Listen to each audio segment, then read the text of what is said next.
Welcome back to my YouTube channel. अगर आप Bihar state का तैयारी करते हैं या आपका कल एग्ज़ाम है या फिर आपका नेक्स्ट डे एग्ज़ाम है तो आपके लिए बहुत ही इंपॉर्टेंट सीरीज़ है और ये PYQ क्वेश्चन है। जितना भी क्वेश्चन है PYQ है। शिक्षण का मुख्य उद्देश्य क्या है? तो परीक्षा में अच्छे अंक लाना होता है, विद्यार्थियों का सर्वांगीण विकास करना या फिर केवल ज्ञान देना या अनुशासन बनाए रखना। तो इसका जो आंसर होगा वो ऑप्शन नंबर यहाँ पे बी हो जाएगा, विद्यार्थियों का सर्वांगीण विकास करना हो जाएगा। और अगर आप लोग का कल पेपर है तो अच्छा से एग्ज़ाम दीजिए और इस सेट को कम से कम ज़रूर लगाइएगा। उसके नेक्स्ट क्वेश्चन है, प्रभावी शिक्षक की सबसे प्रमुख विशेषता क्या है? तो कठोर अनुशासन, व्यवहारिक दृष्टिकोण या क्रोधी स्वभाव या फिर अंधानुकरण। तो इसका जो आंसर होगा वो ऑप्शन नंबर यहाँ पे बी हो जाएगा, व्यवहारिक दृष्टिकोण हो जाएगा ऑप्शन नंबर बी। अगर आपको PDF चाहिए तो आपको क्या करना है, 74 91 87 24 92 92 में आप क्या करना है, मैसेज करना है और बिहार स्टेट PDF लिखिएगा, आपको मिल जाएगा। उससे नेक्स्ट क्वेश्चन, शिक्षण प्रक्रिया में ब्लैक बोर्ड का प्रयोग किसके लिए किया जाता है? तो सजावट हेतु या फिर विद्यार्थियों का ध्यान आकर्षित करने हेतु या फिर समय व्यर्थ करने हेतु, केवल शिक्षक की सुविधा हेतु। तो यहाँ पे जो है ना, ये क्या हो जाएगा, विद्यार्थी का ध्यान आकर्षित करने हेतु हो जाएगा। ऑप्शन नंबर यहाँ पे बी हो जाएगा। उसके बाद नेक्स्ट क्वेश्चन है, शिक्षक विधि का चयन किस पर निर्भर करता है? तो शिक्षक की रुचि पर, विषय की प्रकृति पर, विद्यालय की इमारत पर या फिर परीक्षा प्रणाली पर। तो बताइए, शिक्षण विधि, यहाँ पे क्वेश्चन दिया है, शिक्षण विधि का चयन किस पर निर्भर करता है? तो आप लोग कमेंट सेक्शन में इसका आंसर बताइए। तो यहाँ पे शिक्षक की रुचि तो होगा नहीं, शिक्षक का उससे कोई मतलब नहीं है। तो यहाँ पे जो ये है क्या होगा, विषय की प्रकृति हो जाएगा, विषय की प्रकृति, ऑप्शन नंबर बी हो जाएगा। उसके बाद नेक्स्ट क्वेश्चन है, क्वेश्चन नंबर 5, शिक्षण का सर्वोत्तम तरीका कौन सा है? तो व्याख्या विधि यानी लेक्चर या प्रश्न उत्तर विधि या फिर प्रदर्शन विधि या सहभागिता विधि। तो बताइए इसका आंसर क्या होगा? तो इसका जो आंसर होगा वो ऑप्शन नंबर यहाँ पे डी होने वाला है, प्यारा सा ऑप्शन डी, सहभागिता विधि, ऑप्शन नंबर डी हो जाएगा 5 का। उसका नेक्स्ट क्वेश्चन है, सीखने की प्रक्रिया में सबसे महत्वपूर्ण तत्व कौन सा है? तो शिक्षक होगा या छात्र होगा, विद्यालय होगा या फिर क्या होगा, पुस्तक होगा। तो बताइए क्या होगा इसका आंसर? तो इसका जो आंसर होगा, सीखने की प्रक्रिया में सबसे महत्वपूर्ण तत्व जो होता है वो क्या होगा, छात्र हो जाएगा, स्टूडेंट हो जाएगा। उसके नेक्स्ट क्वेश्चन है, क्वेश्चन नंबर 7 है, अनुशासन का सर्वोत्तम रूप क्या है? तो दंड द्वारा अनुशासन, आत्म अनुशासन, भय द्वारा अनुशासन या नियम द्वारा अनुशासन। तो बताइए इसका आंसर क्या होगा? तो यहाँ पे जो है ना, अनुशासन का सर्वोत्तम रूप क्या है? तो आत्म अनुशासन हो जाएगा, ऑप्शन नंबर यहाँ पे ए हो जाएगा, सॉरी ऑप्शन नंबर बी हो जाएगा, आत्म अनुशासन। उसके बाद नेक्स्ट क्वेश्चन है, यहाँ पे क्वेश्चन नंबर 8 है, मूल्यांकन का प्रमुख उद्देश्य क्या है? तो विद्यार्थी को डराना होगा या फिर छात्रों की प्रगति जानना होगा या फिर विद्यार्थियों की प्रतिष्ठा बढ़ाना होता है या फिर शिक्षक का मूल्यांकन करना होता है। तो मूल्यांकन का प्रमुख उद्देश्य क्या होगा? तो शिक्षक का मूल्यांकन यहाँ पे होगा नहीं, यहाँ पे विद्यार्थी को डराना भी नहीं होगा। तो यहाँ पे जो होगा तो ऑप्शन नंबर क्या होगा, आप लोग कमेंट सेक्शन में बताइए।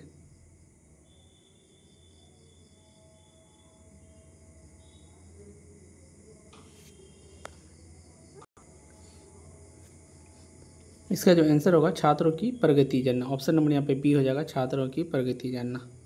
उसके बाद नेक्स्ट क्वेश्चन है, क्वेश्चन नंबर 9 है, कक्षा प्रबंधन का अर्थ क्या है? तो बच्चों को डांटना या कक्षा का अनुशासन और व्यवस्था बनाए रखना या विद्यार्थी को चुप कराना या केवल पढ़ाना। तो इसका जो आंसर होगा वो ऑप्शन नंबर बी हो जाएगा, कक्षा का अनुशासन और व्यवस्था बनाए रखना हो जाएगा। उसके बाद नेक्स्ट क्वेश्चन है, क्वेश्चन नंबर यहाँ पे हो जाएगा 10, शिक्षण प्रक्रिया का प्रारंभ किससे होता है? तो उद्देश्य निर्धारण से, परीक्षा से, अनुशासन से या फिर होमवर्क गृह कार्य से। तो बताइए इसका आंसर क्या होगा? तो इसका जो आंसर होगा उद्देश्य निर्धारण से हो जाएगा, ऑप्शन नंबर यहाँ पे ए हो जाएगा। उसके बाद नेक्स्ट क्वेश्चन है, सीखना एक प्रक्रिया है केवल ज्ञान प्राप्त करने की, व्यवहार में परिवर्तन लाने की, याद करने की या फिर पढ़ने की। तो सीखना एक प्रक्रिया है, क्या होगा? तो सीखना जो एक प्रक्रिया क्या होगा, व्यवहार में परिवर्तन लाने की हो जाएगा, व्यवहार में परिवर्तन लाने की। उसके बाद नेक्स्ट क्वेश्चन है, प्रेरणा का अर्थ है कार्य करने की इच्छा उत्पन्न करना, दंड देना, या आलस्य बढ़ाना, या भय उत्पन्न करना। तो यहाँ जो आंसर होगा वो प्रेरणा का अर्थ होता है क्या होगा, कार्य करने की इच्छा उत्पन्न करना। ऑप्शन नंबर यहाँ पे ए हो जाएगा, कार्य करने की इच्छा उत्पन्न करना। उसके बाद नेक्स्ट क्वेश्चन है, शिक्षक का मुख्य कार्य क्या है? तो केवल पढ़ाना, या फिर विद्यार्थियों को प्रेरित करना, परीक्षा कराना, अनुशासन बनाए रखना। तो शिक्षक का मुख्य कार्य क्या है?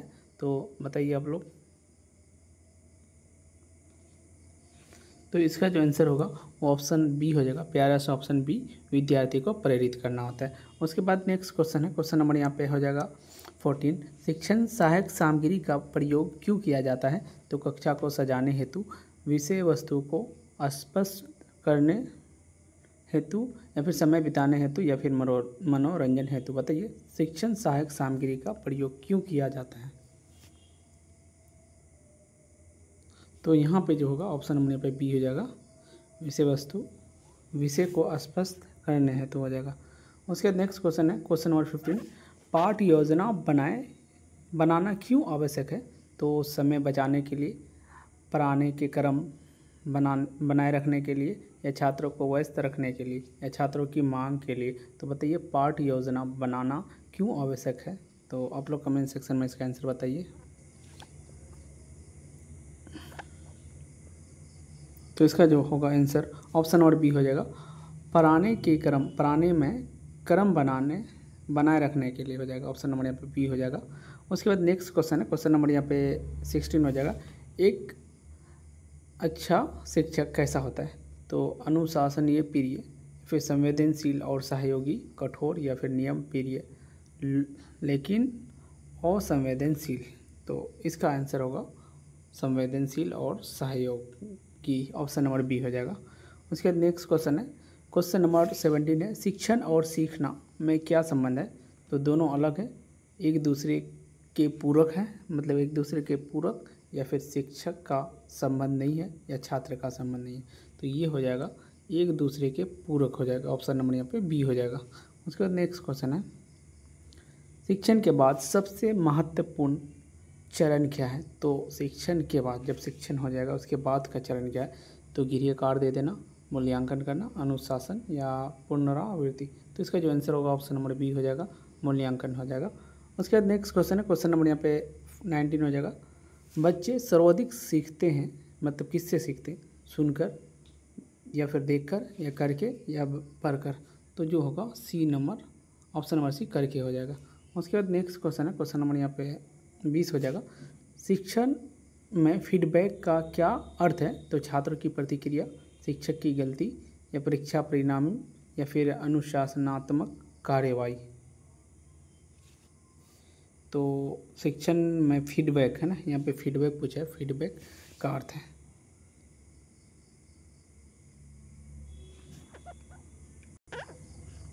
ऑप्शन नंबर ये हो जाएगा, छात्रों की प्रतिक्रिया हो जाएगा।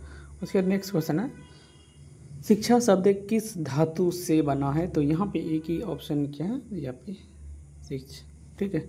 उसके बाद नेक्स्ट क्वेश्चन है, शिक्षण में सबसे बड़ी बाधा क्या होती है? तो छात्रों की कमी, छात्रों की रुचि का अभाव। तो यहाँ पे जो है ऑप्शन नंबर बी हो जाएगा, छात्रों की रुचि का अभाव हो जाएगा।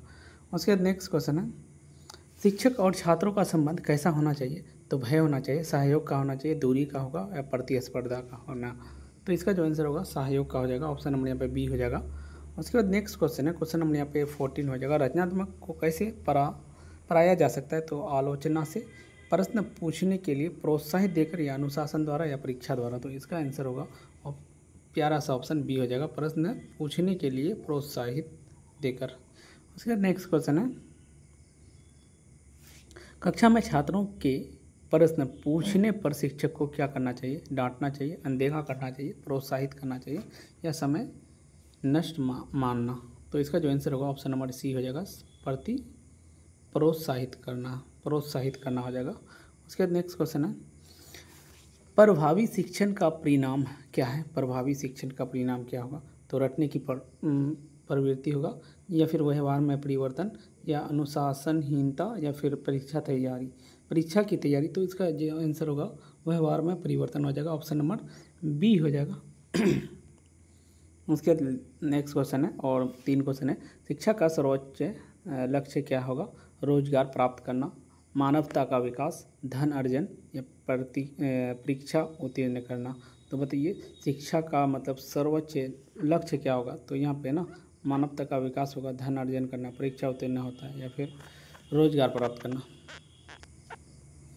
तो मानव का क्या होगा? मानवता का विकास हो जाएगा। शिक्षा का मतलब होता है मानवता का विकास होता है, ठीक है। वैसे शिक्षा की सफलता निर्भर करती है विद्यार्थियों की संख्या पर, शिक्षा की योग्यता पर, शिक्षक की योग्यता पर या फिर भवन की सुंदरता पर या परीक्षा प्रणाली पर। तो बताइए कौन सा होगा? शिक्षण की सफलता निर्भर करता है, तो यहाँ पे ना शिक्षक की योग्यता पर हो जाएगा, ऑप्शन नंबर बी हो जाएगा। उसके बाद नेक्स्ट क्वेश्चन है, अनुशासनहीन छात्र से कैसे व्यवहार करना चाहिए? दंड देकर, समझाकर और मार्गदर्शन देकर, या निकाल देना चाहिए, नज़रअंदाज करना चाहिए। तो इसका आंसर होगा समझाकर और मार्गदर्शन देकर। उसके बाद नेक्स्ट क्वेश्चन यानी लास्ट क्वेश्चन है, शिक्षण का सर्वोत्तम परिणाम ना कब प्राप्त होता है? जब छात्र सक्रिय भाग लेता है, या जब शिक्षक अधिक बोलते हैं, जब अनुशासन कठोर होता है, या फिर जब परीक्षा आसान होता है। तो इसका जो आंसर होगा वो होगा जब छात्र सक्रिय भाग लेता है, सक्रिय से एक्टिव से भाग लेता है। तो ऑप्शन नंबर ए हो जाएगा। तो गाइस अगर यहाँ तक वीडियो को देख लिए तो चैनल को क्या करना है? सब्सक्राइब एंड वीडियो को शेयर जरूर करना है। Thank you for watching my video. See you again next video.